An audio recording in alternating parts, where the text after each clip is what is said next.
एक ऐसा deadly island जहां गवर्नमेंट दुनिया के सबसे खतरनाक मुजरिमों को कैद करके रखती थी। वो तो इतनी खौफनाक जगह होती है कि कोई वापस जिंदा लौट कर ही नहीं आया। इस एडवेंचरस कहानी की शुरुआत होती है जॉन नाम के एक आदमी को दिखाते हुए, जो कि एक मिलिट्री ऑफिसर हुआ करता था। लेकिन जॉन अपने काम के प्रति काफी वफादार था। एक समय ऐसा आया जब उसका लीडर कई सारे बेगुनाह लोगों को मार देता है। अब ये गलती से हुआ या फिर पूरी चीजें प्री प्लान थी, लेकिन जॉन को जब ये पता चला तो वो बिल्कुल भी सह नहीं सकता था। उसने तुरंत ही अपने लीडर को इस काम के लिए काफी बुरी मौत दी, जिस वजह से जॉन ऑब्वियसली कानून की नजर में एक गुनहगार बन गया था। इससे पहले भी उसने कई सारे रूल्स ब्रेक किए थे और इसीलिए उसे जेल भी भेजा गया। लेकिन जॉन इतना ज्यादा ट्रेंड ऑफिसर है कि वो किसी जेल में रुक ही नहीं पाता। जेल की दीवारें उसे कैद करके रख ही नहीं पाती। तब जाकर एक प्राइवेट कंपनी सामने आती है जिसका ये दावा है कि उनके बनाए गए प्रिजन के अंदर से आज तक कोई बाहर नहीं निकल पाया। और अब जॉन नाम की उसी खतरनाक मिलिट्री सोल्जर को उस एडवांस प्रिजन में भेजा जाता है। कहा जाता था कि दुनिया के सबसे डरावने और खतरनाक मुजरिमों को यहीं लाया जाता है। वहाँ पता चला कि एक बड़े से रेगिस्तान के बीचों बीच ये फैसिलिटी बनाई गई है। अंदर की तरफ बहुत सारे एडवांस इक्विपमेंट्स थे,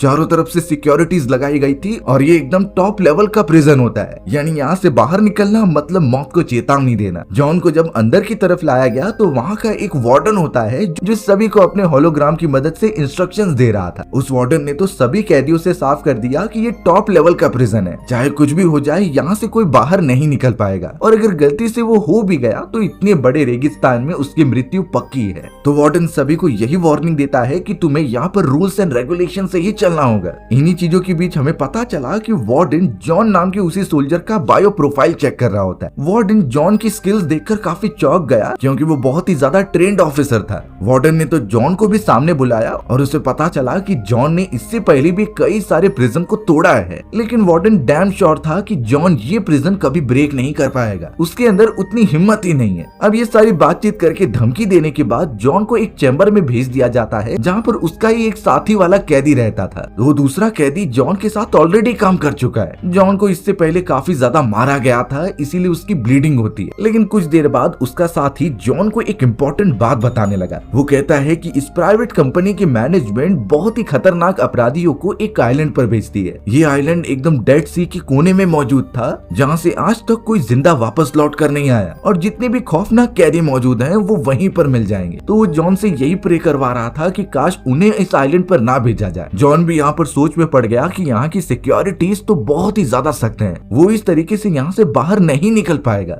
अब यहाँ जॉन काफी थक गया था, इसीलिए वो लेट जाता है। कुछ देर तक आराम करने के बाद जब उसने अपनी आंखें खोली तो उसका वो दूसरा साथी गायब था। जॉन सोच में पड़ गया कि कहीं उसके साथी को उसी आइलैंड पर तो नहीं भेज दिया गया। कुछ ही मोमेंट में वहाँ के काम करने वाले स्टाफ जॉन को पकड़कर एक चैम्बर में लेकर आते हैं। उस जगह पर वार्डन के साथ साथ कुछ ऑफिसर्स भी थे जो जॉन की उसी साथी को पकड़कर टॉर्चर कर रहे होते हैं। यहाँ पता चला कि उस कैदी ने कुछ इंपॉर्टेंट चीज चुराई है और ये इस जगह पर बिल्कुल भी अलाउड नहीं है। इसकी सजा तो उस अपराधी को मिलकर ही रहेगी। इसीलिए वो वार्डन अपने ऑफिसर्स के साथ उसे काफी ज्यादा टॉर्चर करता है। इनफैक्ट अब तो उसने एक इलेक्ट्रिक मशीन निकाली जिससे कि उस अपराधी को झटके दिए जाएंगे। लेकिन वार्डन ये खुद नहीं करता, बल्कि उसने इलेक्ट्रिक मशीन जॉन को दे दी और उसे आदेश दिया कि तुम इसे झटके दो। जॉन उसे कुछ समय तक देखता तो रहा, लेकिन फिर इसके लिए मना कर देता है, क्योंकि वो अपने साथियों को बिल्कुल चोट नहीं पहुंचा सकता। वार्डन गुस्से में आकर एक बंदूक उठाता है और सीधा उस दूसरे अपराधी को मारने के लिए चला जाता है। यानी वो एक तरीके से जॉन को धमकी देते हुए अपना काम निकलवा रहा था। पर यहाँ वार्डन को क्या पता कि जॉन एक वेल ट्रेन ऑफिसर है। जॉन को अब जैसे ही मौका मिलता है वो वार्डन पर कूद पड़ा और उसी का गन लेकर उस पर पॉइंट कर दिया। सारे ऑफिसर्स और स्टाफ मेंबर आगे आने वाले थे, लेकिन जॉन उन्हें धमकी देता है कि मैं मार दूंगा। लेकिन बाद में जॉन को समझ में आ गया कि फिर वो जिंदा नहीं बचेगा, इसीलिए उसने वार्डन को छोड़कर गन नीचे फेंक दी। ऐसा होते ही सारे ऑफिसर्स और स्टाफ जॉन के ऊपर टूट पड़े थे और उसे मारने लगे। बेचारे जॉन की हालत एकदम से खराब हो चुकी थी। पर यहाँ वार्डन को इस मोमेंट से समझ में आ गया था कि जॉन कोई नॉर्मल कैदी नहीं है, वो तो इस प्रिजन को भी आसानी से तोड़कर निकल सकता है। तो अब इसीलिए वार्डन ने एक सख्त कदम उठाया। उसने डिसाइड कर लिया कि वो उस डेडली आइलैंड पर ही जॉन को भेजेगा। जल्द से जल्द सारे प्रोसेस किए जाते हैं और एक हेलीकॉप्टर के अंदर जॉन को बिठाया गया। हेलीकॉप्टर सीधा डेड सी के अंदर मौजूद उस आइलैंड के पास आ जाती है और जॉन को वहीं पर फेंक देती है। बेचारा जॉन अब जानता नहीं था कि उसका इस आइलैंड पर क्या होने वाला है, जबकि इस पूरी जगह पर दुनिया के सबसे खतरनाक अपराधी मौजूद होंगे। हेलीकॉप्टर के जाने के बाद जॉन जब थोड़ा सा आगे बढ़ता है तभी उसे झाड़ियों में से कुछ आवाजें सुनाई दी। जैसे जॉन ने अपनी नजर घुमाई तो पता चला वहाँ कई सारे आदिवासी लोग हैं। एक्चुअल बात ये थी कि ये सब वो अपराधी थे जो इतने सालों से इस आइलैंड पर फंसे हुए, और अब पता नहीं वो खूंखार लोग जॉन की क्या हालत करेंगे। आसपास जो इतने सारे खतरनाक अपराधी थे वो जॉन को पकड़कर अपने साथ लेकर चले जाते हैं। जॉन को पता ही नहीं था कि आगे चलकर उसके साथ कौन कौन सी घटनाएं घटने वाली हैं, क्योंकि ये पूरा आइलैंड खतरनाक अपराधियों से भरा पड़ा हुआ है। अब यहाँ जैसे तैसे जॉन को एक पहाड़ी वाले इलाके पर लाया गया, जिस जगह पर उन सारे अपराधियों का एक लीडर होता है। उस आदमी का नाम वॉल्ट था और जॉन को देखकर उसे बहुत ही ज्यादा खुशी होने लगी। वो समझता है कि उसका एक और गुलाम आ चुका है, लेकिन इससे पहले वॉल्ट जॉन को मारता वो उसे एक चैलेंज देता है। उसने कहा कि तुम्हें मेरे एक तगड़ी कैदी से फाइट करनी होगी और उसके बाद डिसाइड करेंगे कि तुम्हारे साथ क्या करना है। जॉन तो इन चीजों में पार्टिसिपेट भी नहीं करना चाहता था, लेकिन जबरदस्ती उसे सामने रखा जाता है और कैदी भी आ जाता है लड़ाई करने के लिए। बेचारा जॉन के पास कुछ ऑप्शन नहीं बचता अपनी प्रोटेक्शन करने के लिए। एक्चुअल बात ये होती है कि वॉल्ट नाम का उन कैदियों का वो लीडर बहुत ही ज्यादा पागल था। उसे सिर्फ अपने एंटरटेनमेंट की पड़ी होती है और उसके लिए वो कुछ भी कर सकता है। फिलहाल तो जॉन उस खतरनाक कैदी के सामने था जो उस पर अटैक करने के लिए आगे बढ़ता है, लेकिन किसी को क्या अंदाजा कि जॉन एक बहुत ही अच्छा सोल्जर है। उसके पास काफी अच्छी फाइटिंग टेक्निक्स थी, जिसे यूज करते हुए उसने सबसे पहले उस खतरनाक कैदी को मार दिया। वो कैदी तो सीधा मर जाता है और पानी में गिर जाता है, खास करके वॉल्ट भी, क्योंकि उसे जॉन की टेक्निक्स अच्छी लगी थी। इसीलिए वो जॉन को अपने टीम में शामिल कर लेता है एक अच्छी पोजीशन पर जॉन को ये चीजें एक्सेप्टेड नहीं थी। वो किसी की गुलामी नहीं करना चाहता था। वॉल्ट तो काफी हंसने लगता है क्योंकि जॉन यहाँ अकेले नहीं रह सकता और आइलैंड से दूर जाना तो नामुमकिन है। वॉल्ट तो जॉन पर जबरदस्ती करने लगता है, लेकिन जॉन ने काफी फुर्ती दिखाते हुए वॉल्ट को ही पानी में गिरा दिया। वो उसका गन ले लेता है और सभी पर पॉइंट करके वहाँ से भागने लग जाता है। वहाँ मौजूद जितने खतरनाक कैदी थे सब जॉन के पीछे भागने लगे। बेचारा जॉन कहीं भी जा रहा था उसे फॉरेस्ट वाले इलाके के अलावा कुछ नहीं मिलता। कई देर तक चेस करने के बाद आखिरकार वो एक चट्टानी वाले डेड एंड पर पहुंच गया, जहाँ सिर्फ नीचे की तरफ चट्टान और पानी मौजूद थी। बाकी सारे कैदी भी उस जगह पर आ जाते हैं, यानी उन्होंने जॉन को घेर लिया। और अब जॉन कुछ दूसरा कदम उठाता है, इससे पहले कैदियों ने उसे बेहोशी की दवा दे दी। वो उसके बॉडी पर एक तीर मारते हैं, जिससे कि जॉन अनकॉन्शियस हो गया और सीधा जाकर नीचे पानी में गिर जाता है। बेचारा जॉन यहाँ नदी के बहाव के साथ साथ आगे बढ़ता ही जा रहा था। वो सारे कैदी भी उसे ही ढूंढने में लग गए थे, लेकिन अब थोड़ी देर बाद हमें पता चला कि जॉन की बॉडी को किसी ने पकड़ लिया है। ये वो खतरनाक कैदी नहीं थे, बल्कि ये तो नॉर्मल लोग होते हैं जो कि जॉन को अपने साथ लेकर कबीले में आते हैं। ये कबीला उन खतरनाक कैदियों से एकदम अलग था, जो शांतिपूर्वक जीवन बिताने में भरोसा रखता है। उन सभी का एक लीडर है जो कि डॉक्टर होता है, और उसी ने ही इतना बड़ा नेतृत्व लिया था कि अपने कबीले को आगे बढ़ाएगा। जॉन बेचारा इतने टाइम से सोया हुआ होता है, और जब वो अपनी आंखें खोलता है तो वो थोड़ा दंग रह गया, क्योंकि यहाँ की जगह उसे थोड़ी सी डेवलप लग रही थी। पहले वो जिन कैदियों से मिला था, ये कबीले वाले उनसे एकदम अलग हैं। जॉन बाहर निकलकर देख पा रहा था कि यहाँ के लोग अपना खाने पीने की चीजें खुद ही उगाते हैं और रहन सहन की चीजें नेचर द्वारा मिले गए रिसोर्सेज से बनाते हैं। यानी कि डॉक्टर ने काफी अच्छा काम किया है इस पूरी एरिया को डेवलप करके। यानी ये बात तो सिंपल थी कि जॉन जब तक इस कबीले में है वो सुरक्षित रहेगा। वहाँ बहुत ही बड़े प्रिजन के अंदर वार्डन को भी सारी बातें बताई जा रही थी कि कैसे जॉन उन खतरनाक कैदियों से निकलकर अच्छे वाले कैदियों के पास चला गया है। वार्डन को बहुत गुस्सा आ रहा था, क्योंकि उसे चाहिए कि जॉन को काफी तड़पाया जाए। वहीं जॉन अब धीरे धीरे उस जगह पर घुलने मिलने लगा था और उसे सीधा डॉक्टर के पास लेकर आया जाता है। डॉक्टर जॉन के स्किल्स देखकर काफी इम्प्रेस था और कहने लगा कि तुम हमारे साथ रहकर हमारे लिए काम करो। लेकिन यहाँ जॉन किसी के लिए नहीं काम करना चाहता था। उसे सबसे पहले इस आइलैंड से निकलना है, चाहे कुछ भी हो जाए। डॉक्टर और बाकी सब इस पर हंसने लगे थे, क्योंकि इस आइलैंड से निकलना नामुमकिन था। जो दूसरा लैंड है वो इस जगह से कई माइल्स दूरी पर है, और अगर वो यहाँ से निकल भी जाए तो वो जो प्राइवेट कंपनी इतने सारे कैमरास लगा कर रखी है, वो जॉन को डिटेक्ट कर ही लेंगी और फिर उसे पकड़कर मौत दे दी जाएगी। लेकिन इन चीजों के बावजूद भी जॉन निकलना चाहता था। वो अपनी पूरी जिंदगी इस आइलैंड पर नहीं बिता सकता इतने सारे कैदियों के साथ। डॉक्टर समझ जाता है कि जॉन फिलहाल जोश में है, उसे सच्चाई पता नहीं चली है कि वो किस जगह पर आ चुका है, इसलिए वो जॉन को ज्यादा फोर्स ना करते हुए उसे जो अच्छा लग रहा था वो करने देता है। सबसे पहले जॉन एक मैकेनिक आदमी के पास गया, जिसे वो उन सारे बुरे कैदियों की गन देता है। वो गन थोड़ी सी खराब हो गई थी, इसलिए वो मैकेनिक उसे ठीक करने लगा। यानी कि जॉन अपनी तैयारी पूरी कर रहा है उनसे फाइट करने के लिए। धीरे धीरे वहीं रहकर जॉन काफी सारी चीजें पता करने लगा इस आइलैंड के बारे में, कि बाहर कहाँ से निकला जा सकता है। उसे पता चलना चाहिए कि खतरे कहाँ पर मौजूद हैं, तो वो उसके हिसाब से प्रिपेयर करेगा। जॉन के पैर पर भी चोट लगी थी जिससे उसे चलने में प्रॉब्लम हो रही होती है, लेकिन यहाँ से निकलने का जुनून इतना ज्यादा था कि वो सब कुछ भूल जाता है। जॉन को तो लगातार वार्निंग दी गई कि तुम नहीं निकल पाओगे, लेकिन फिर भी वो एक सुबह चोरी चुपके वहाँ से जाने लगता है। तभी बेन नाम का एक लड़का जॉन के पास आया और कहा कि मुझे भी तुम्हारे साथ लेकर चलो। एक्चुअल बात ये थी कि बेन नाम की उस लड़के के ऊपर कई सारे मर्डर के चार्जेस थे और उससे ओवरऑल लाइफ की सजा दी गई थी इस आइलैंड पर, जो कि बेन नाम का वो लड़का कभी नहीं रह सकता। इसलिए वो इंसिस्ट करता है जॉन से कि उसे भी अपने साथ आइलैंड से दूर लेकर चले, पर जॉन इन चीजों के लिए मना कर रहा था। वो बिना उसे साथ लिए वहाँ से चला जाता है नदी के किनारे पर। वो पूरा एकदम पथरीला वाला इलाका था और जॉन ने एक लकड़ी के टुकड़े को पानी में फेंका।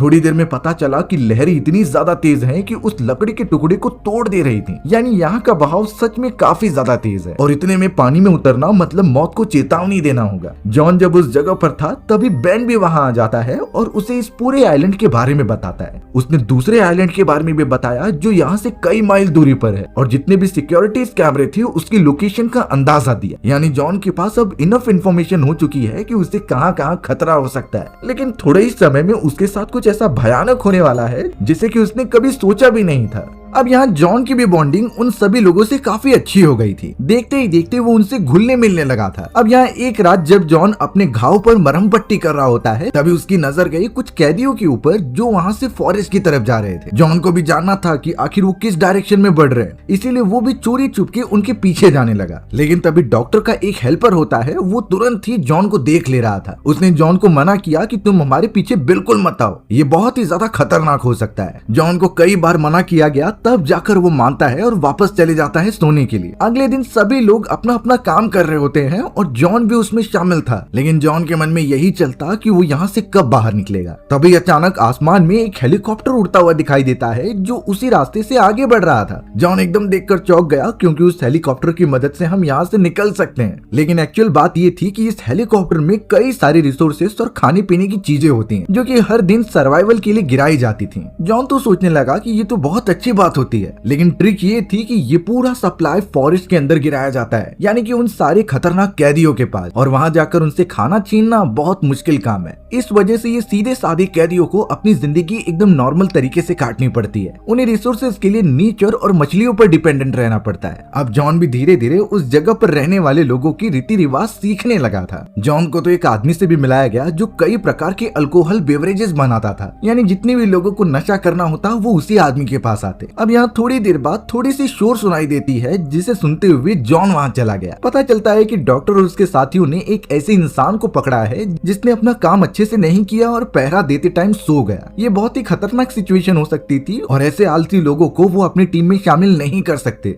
इसलिए डॉक्टर का साफ आदेश था कि इस आदमी को ग्रुप से अलग करके फॉरेस्ट में छोड़ दिया जाए। यानी कि वो अब उन सारे खतरनाक कैदियों के इलाके में जाने वाला है जहाँ से वापस आने का कोई चांस ही नहीं है। वो आदमी तो काफी डरते हुए फॉरेस्ट के अंदर चला गया। अब यहाँ जॉन को ये बिल्कुल अच्छा नहीं लगता, लेकिन यहाँ के रूल्स फॉलो करना उसकी मजबूरी थी। अब रात के समय हमें फॉरेस्ट में दिखाया गया उन्हीं बदमाश कैदियों के ऊपर जहाँ हेलीकॉप्टर से उन्हें काफी सारा रिसोर्स मिले होते हैं, लेकिन ये सारे रिसोर्सेज फिलहाल वॉल्ट ने अपने पास जमा करके रखे थे। बाकी सारे बदमाश कैदी जब उसके पास आकर खाना मांगते हैं तो वॉल्ट ने उन्हें कुछ समय बाद खाना देने का प्रॉमिस किया। अब ये चीजें वो सारे कैदी भी समझ रहे थे कि कैसे वॉल्ट अपने अधिकारों का फायदा उठा रहा है। लिमिट क्रॉस होने के बाद सारे कैदी अगेंस्ट हो चुके थे वॉल्ट के। वो वॉल्ट के इस तरीके के डिसीजन से काफी परेशान थे और उन्हें अपना लीडर चेंज करना था। इनफैक्ट परेशान होकर एक कैदी साफ कह देता है कि तुम्हारे और जॉन की लड़ाई में जॉन जीत चुका था, जॉन ने तुम्हें हराया है, यानी हमारा नया लीडर जॉन होगा। ये सुनने के बाद वॉल्ट को काफी ज्यादा गुस्सा आया और उसने अपनी गन निकालकर सीधा उस कैदी को मार दिया। यानी उसने अब तक सारी लीडरशिप अपने खौफ की वजह से बना कर रखी थी। बाकी सारे कैदी ये देखकर काफी डर जाते हैं और उन्हें हिम्मत ही नहीं थी कि वॉल्ट के अगेंस्ट जाए, इसीलिए उसने साफ आदेश दिया कि हम उन सारे दूसरे कैदियों के ऊपर हमला करेंगे, उन्हें जल्द से जल्द खत्म करना ही होगा, नहीं तो उसके ही आदमी वॉल्ट के अगेंस्ट हो जाएंगे। तो अब वो सभी लोग अपनी गैंग इकट्ठा करने लगे। वहाँ दूसरी तरफ जॉन और उसके सभी कबीले वाले एक साथ मिलकर जश्न मना रहे होते हैं। वो हर महीने में ऐसी चीजें करते ताकि लोगों का मोराल डाउन ना हो, पर अफसोस की बात ये थी कि वो सारे बुरे कैदी अपनी पूरी गैंग के साथ वहाँ आ जाते हैं हमला करने के लिए। वॉल्ट ने तो मासूम कैदियों को मारना भी स्टार्ट कर दिया था। चारों तरफ जो हंसी खुशी का माहौल चल रहा था वो अब मार काट में बदल गया। उन बुरे कैदियों की क्वांटिटी काफी ज्यादा थी और वहीं ये नॉर्मल कबीले वाले बहुत कम होते हैं, लेकिन फिर भी जॉन ये देखकर उन बुरे कैदियों के साथ लड़ाई करता है। वो उन्हें अपने स्किल्स का यूज करके मारता जा रहा था और इनफैक्ट काफी अच्छी तरीके से खत्म करता है। यहाँ डॉक्टर भी अपने कबीले को प्रोटेक्ट कर रहे थे,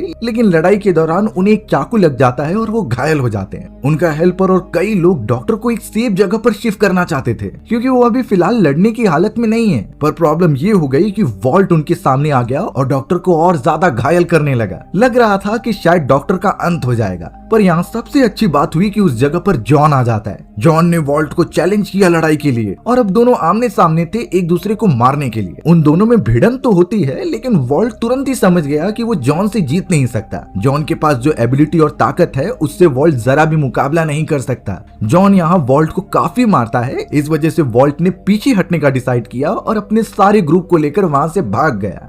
कबीले वाले पहली बार इतना अच्छा फील कर रहे थे कि उन्होंने अपने दुश्मनों को खदेड़ दिया, पर ऑब्वियस बात है कि इसके बदले उन्हें कई सारे लोगों की बलिदानी देनी पड़ी है। जैसे तैसे सुबह होती है और डॉक्टर का अच्छी तरीके से इलाज किया गया। डॉक्टर तो जॉन का अच्छी तरीके से धन्यवाद भी कर रहे थे क्योंकि उसने उनकी जान जो बचाई है। डॉक्टर ने जॉन को ये साफ बताया कि ये सारे बुरे कैदी कुछ न कुछ टाइम पर हम पर हमला करके मारने की कोशिश करते हैं। उनका ये प्लान है कि इस पूरे आइलैंड को वो अपने अंडर ले ले। शायद यहाँ डॉक्टर को लग रहा था कि जॉन उसकी टीम में शामिल हो गया है, पर ऐसा बिल्कुल भी नहीं था। जॉन को सिर्फ और सिर्फ इस जगह से निकलना था। अगले दिन सुबह उठने के बाद जॉन जब देखता है किनारे पर, तो डॉक्टर उसके कई सारे साथी दूरबीन से पानी में देख रहे होते हैं। पता चला कि वहाँ पर एक नाव जा रही है जो कि लगातार आगे बढ़ रही थी। इसे देखकर जॉन काफी खुश हो गया और कहने लगा कि हम उस पर जा सकते हैं, लेकिन डॉक्टर वेट करने के लिए कहता है। तुरंत ही अब हमें एक हेलीकॉप्टर दिखाया गया जो सीधा उड़ते हुए उस नाव के पास गया। उसे जैसे ही लोकेशन की कंफर्मेशन मिली तभी वो एक मिसाइल फायर कर देता है। ये मिसाइल सीधा उस नाव को जाकर लगी और वो पूरा ब्लास्ट हो गया। यानी यहाँ से खुली तरीके से बाहर निकलना नामुमकिन है और अगर वो उस जगह पर होते तो अब तक मारे जाते।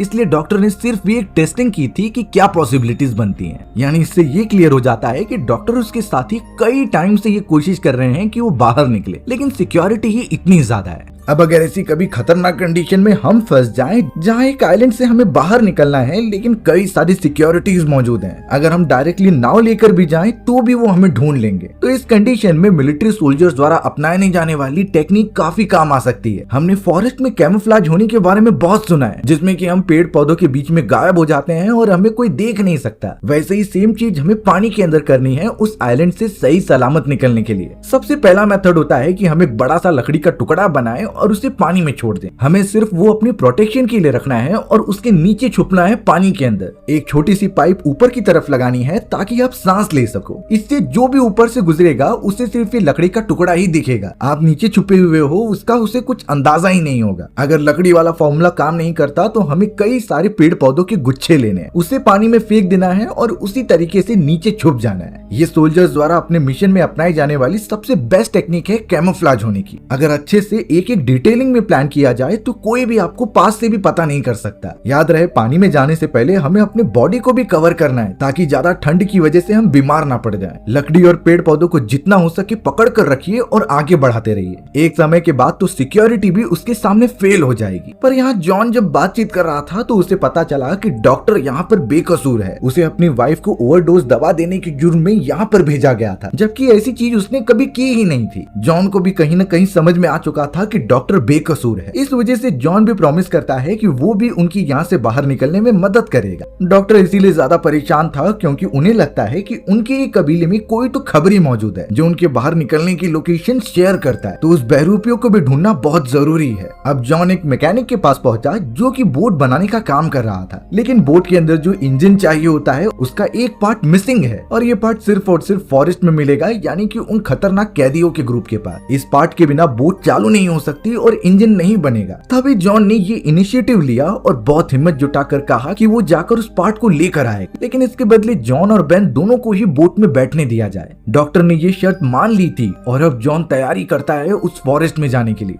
बेन भी उसके साथ जाने की जिद कर रहा था, लेकिन जॉन को पता है कि ये कितना खतरनाक काम है। वो तो बार बार उसे वहाँ से चले जाने के लिए कहता है, बट बेन यहाँ पर जिद्दी बन चुका था और वो पीछे पीछे आता ही रहा। फॉरेस्ट के एक पॉइंट पर पहुंचने के बाद पता चला कि बेन एक जाल में फंस चुका है। ये उन्हीं सारे खतरनाक कैदियों का जाल था जो अब पूरी तरीके से चौकन्ने हो गए। उन्होंने तो पकड़े गए बेन को कैदी बना लिया और अपने कबीले में लेकर चले गए। यानी जॉन का बेन ने एक्चुअल में काम बढ़ा दिया था। रात के समय जब वो बुरे कैदी एक साथ जमा हुए थे तब जॉन धीरे धीरे उन्हें मारता है और इंजन का एक छोटा सा हिस्सा ले लेता है। जॉन चाहता तो वहाँ से भाग सकता था, लेकिन वो बेन को छुड़ाने के लिए आया क्योंकि वो भी उसके लिए एक परिवार जैसा बन चुका था। पर अफसोस दोनों की नसीब काफी बेकार होती है क्योंकि अब वॉल्ट और सारे कैदियों ने उन्हें घेर लिया था और वॉल्ट इस बार जॉन को छोड़ने नहीं वाला। उसने तो दोनों को ही एक पानी वाले इलाके में डाल दिया और कहा कि तुम दोनों तब तक लड़ोगे एक दूसरे से जब तक तुम में से कोई एक नहीं बच जाता, और अगर ऐसा नहीं हुआ तो तुम दोनों को ही मरना पड़ेगा। शर्त इतनी ज्यादा खतरनाक थी कि बेन खुद को रोक नहीं पाया और जॉन को मारने लगा। दोनों में काफी छीनातानी होती है, लेकिन एट द एंड बेन समझ गया कि किसे मरना है और किसे जिंदा रहना है। बेन ने एक नुकीला हथियार लिया और खुद ही मार दिया उसे अपने बॉडी पर, यानी उसने अपनी जान ले ली थी। अब शर्त के अकॉर्डिंग जॉन को यहाँ से जाने देना चाहिए, लेकिन वॉल्ट इतना ज्यादा बुरा था कि उसने अब कहा कि जॉन को भी मरना होगा क्योंकि इस जगह पर जैसा वो रूल बनाए वैसा ही होता है। जॉन को एक जगह पर शिफ्ट किया गया जहाँ उसका सर काट दिया जाएगा और अब तो लग रहा था कि जॉन के बचने के चांसेस कुछ भी नहीं है। लेकिन तभी उसी बदमाश कैदियों में से एक कैदी तुरंत ही जॉन के पास आता है और उसे छुड़ाकर पीछे वाले रास्ते से रवाना कर देता है। जॉन जैसे तैसे अपनी जान बचाकर अपने कबीले में लौटा। जॉन कबीले में पहुंचता है तो उसे पता चला कि डॉक्टर की तबीयत बहुत खराब हो चुकी है, उन्हें यहाँ से जल्द ट्रीटमेंट के लिए भेजना ही पड़ेगा। जॉन बाकियों को सब कुछ बता देता है कि वहाँ पर क्या हुआ और बेन कैसे मारा गया। तो अब उन्हें चौकन्ना रहना होगा और यहाँ से निकलना होगा क्योंकि वॉल्ट और उसके कई सारे कैदी कभी भी हमारे कबीले पर हमला कर सकते हैं। जॉन का डायरेक्ट डिसीजन था कि उन्हें ये जगह छोड़नी होगी, लेकिन एक दूसरा मेंबर साफ कहने लगा कि वो ऐसा नहीं कर सकते। इस पूरी जगह को बनाने में उन्हें कई साल लगे और इतनी मेहनत करके वो अपनी जमीन कभी नहीं छोड़ेंगे। यानी अब जॉन बीच में फंस चुका था क्योंकि हर तरफ से खतरा ही है। लेकिन उसे एक आइडिया आया और वो बाकी कैदियों के साथ एक प्लान बनाता है। वहाँ फॉरेस्ट के अंदर से अब कई सारे बुरे कैदी आ चुके थे और वॉल्ट उन्हें लीड कर रहा था कबीले की तरफ। उन्हें सिर्फ और सिर्फ चारों तरफ तबाही मचानी थी और उस पूरी जगह को अपने कब्जे में करना था। वॉल्ट जब वहाँ पहुंचता है तो उसे कबीले में कोई दिखाई नहीं दे रहा था। वो खुश होने लगा कि यहाँ से वो चले गए हैं, यानी ये पूरी जगह भी उसकी है। पर तभी अचानक एक ऊंचाई पर उसे जॉन दिखाई दिया। जॉन के हाथ में वही गन होती है जो कि उसने उन्हीं कैदियों से छीनी थी। सारे बुरे कैदी एक साथ जमा थे तो इसीलिए जॉन ने निशाना लगाकर फायर कर दिया। उस जगह पर काफी बड़ा ब्लास्ट होता है और ये ब्लास्ट कई सारे कैदियों को मार गिरा रहा था। आधे से ज्यादा बुरे कैदी खत्म हो चुके थे और जितने बचे होते हैं वो डर कर भागने लगे। इस धमाके ने भले ही उनके कबीले को नुकसान पहुंचाया है, लेकिन कई सारे दुश्मनों को भी खत्म किया है। पर यहाँ वॉल्ट रुकता नहीं, वो ऊपर की तरफ आकर जॉन से लड़ने लगता है। इनफैक्ट उसने तो डॉक्टर को भी मारना स्टार्ट कर दिया था। हमें तो प्राइवेट कंपनी के उस वार्डन को दिखाया गया जिससे कि ये इन्फॉर्मेशन मिलती है कि उस आइलैंड के कबीले में बड़े बड़े धमाके हो रहे हैं। इसलिए वार्डन ने अपने सैनिकों से कहा कि तुम बमबारी करने की तैयारी करो और हेलीकॉप्टर लेकर जाओ। यहाँ पर वॉल्ट ने डॉक्टर को पकड़ लिया था और उसे बहुत मारता है। वो जॉन को भी खत्म करने गया, लेकिन डॉक्टर बीच में आ जाते हैं। बेचारे डॉक्टर ने जॉन को बचाने के चक्कर में अपनी जान कुर्बान कर दी। जॉन इस बात से बहुत गुस्सा होता है और इस पर ही वॉल्टर को मारने लगता है। जॉन गुस्सा होता है और वॉल्ट को काफी ज्यादा मारते मारते ऊंचाई से नीचे गिरा देता है। यानी अब वॉल्ट भी बुरी तरीके से मर चुका था। उसकी पूरी सत्ता ढह चुकी होती है और जितने कैदी साथ में थे वो भाग गए कहीं दूर। जॉन और उसके मेंबर को किनारे पर धुएं निकलते हुए दिखाई दे रहे थे, इसीलिए जब वो वहां पर पहुंचे तो पता चला कि उन्होंने जो मोटर बोट बनाई थी उसे किसी ने जला दिया है। ये उनकी पूरी मेहनत पर पानी फिर चुका था क्योंकि यही एक वे होता है यहाँ से निकलने का। लेकिन जब जॉन पास गया तो उसे एक लॉकेट मिलता है। ये लॉकेट उनके एक साथी का था, यानी हो न हो उसने ही ये नाव जलाई होगी। और डॉक्टर जिस गद्दार की बात कर रहे थे शायद वो वही हो सकता है। वो मोटा आदमी किसी से फोन पर बात कर रहा था और वो एक्चुअल में वार्डन ही होता है। यानी जॉन का शक सही निकल गया और उन्होंने उस मोटे आदमी को पकड़ लिया। मोटा आदमी इस चीज के लिए माफी तो मांगता है, लेकिन अब जॉन उसका फायदा उठाना चाहता है अपने काम के लिए। वार्डन अभी भी उस मोटे आदमी को कॉल करके सारी इन्फॉर्मेशन ले रहा था और अब जॉन जैसा जैसा कहता है मोटा आदमी वैसा ही करने लगा। उसने गलत प्लेस बताया कि यहीं पर तुम्हें अपनी हेलीकॉप्टर को उतारना है। वार्डन और कई सारे सोल्जर्स हेलीकॉप्टर में मौजूद थे और जैसा कि उसने बताया वो फॉरेस्ट में लैंड करते हैं। जॉन और उसके सभी मेंबर्स झाड़ियों के अंदर छुपे हुए थे और अपने मौके का इंतजार करते हैं कि वो कब अटैक करें। हेलीकॉप्टर से सोल्जर्स जब बाहर निकले तभी जॉन ने मारना स्टार्ट कर दिया उन्हें। जॉन ने तो वार्डन को भी नीचे गिरा दिया और उसके साथियों को मारने के बाद अपने मेंबर्स को बुलाया। जॉन को अच्छी तरीके से हेलीकॉप्टर उड़ाना आता था, इसीलिए अपने साथियों को हेलीकॉप्टर में बिठाकर वो आसमान में चला गया। यानी ऑब्वियसली उनकी जान बच चुकी होती है और वो अब आजाद हैं। यहाँ इस आइलैंड पर वार्डन और उसका वो साथी मौजूद था जिसे चारों तरफ से उन खतरनाक कैदियों ने घेर लिया होता है और वो जानते हैं कि उन्हें इसी आदमी ने कैद किया है, तो उसे वो कितनी बुरी तरीके से मारेंगे ये कोई नहीं सोच सकता। और हमारी कहानी इस तरीके से यहीं खत्म हो गई। सो व्यूअर्स, अगर आपको मेरा नरेशन 1% भी अच्छा लगा होगा ना तो वीडियो को लाइक एंड चैनल को सब्सक्राइब जरूर कर देना। मिलते हैं इसी तरीके की मजेदार वीडियोस में, तब तक के लिए बाय बाय।